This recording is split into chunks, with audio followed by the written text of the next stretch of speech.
ಅಂತ ಈ ಪೆಂಗ್ವಿನ್ ಬಹುಶಃ ಬದುಕಿದ್ರು ಬದುಕಿರಬಹುದು, ಬದುಕಿಲ್ಲದಿದ್ರು ಬದುಕಿಲ್ಲದಿರಬಹುದು, ಅದು ಗೊತ್ತಿಲ್ಲ.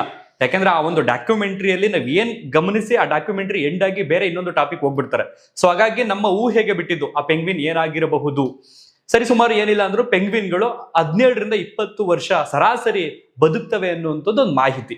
ಸೊ ಈಗ ಈ ಪೆಂಗ್ವಿನ್ ಎಲ್ಲಿದು ಹಾಗಾದ್ರೆ, ಯಾರು ಸಾಕಿದ್ದು ಅಥವಾ ಎಲ್ಲಿ ವೈರಲ್ ಆಗಿದ್ದು, ಯಾವ ಕಾರಣಕ್ಕೆ ಎಲ್ಲರ ಟ್ರೋಲ್ಗಳಲ್ಲಿ ಎಲ್ಲರ ಸ್ಟೋರಿಗಳಲ್ಲಿ ಈ ಒಂದು ಪೆಂಗ್ವಿನ್ ಓಡಾಡ್ತಾ ಇದೆ, ಡೀಟೇಲ್ ಆಗಿ ನೋಡೋದಾದ್ರೆ, ಜರ್ಮನಿಯ ಫಿಲ್ಮ್ ಮೇಕರ್ ಒಬ್ರು ವರ್ನರ್ ಎರ್ಜಾಗ್ ಅಂತ ಒಂದು ಡಾಕ್ಯುಮೆಂಟರಿ ಶೂಟ್ ಮಾಡೋದಕ್ಕೆ ಅಂತ ಒಂದು ಜಾಗಕ್ಕೆ ಹೋಗಿರ್ತಾರೆ.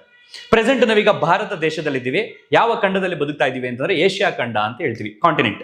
ಅದೇ ರೀತಿ ಜಗತ್ತಿನಲ್ಲಿ ಒಟ್ಟು ಟೋಟಲ್ 7 ಖಂಡಗಳಿದ್ದಾವೆ. ಅದರಲ್ಲಿ ಅಂಟಾರ್ಟಿಕಾ ಎನ್ನುವಂತಹ ಒಂದು ಮಂಜುಗೆಡ್ಡೆಯ ಒಂದು ದೊಡ್ಡ ಖಂಡವು ಕೂಡ ಇದೆ. ಆ ಒಂದು ಜಾಗದಲ್ಲಿ ಈ ಫಿಲ್ಮ್ ಮೇಕರ್ ಈ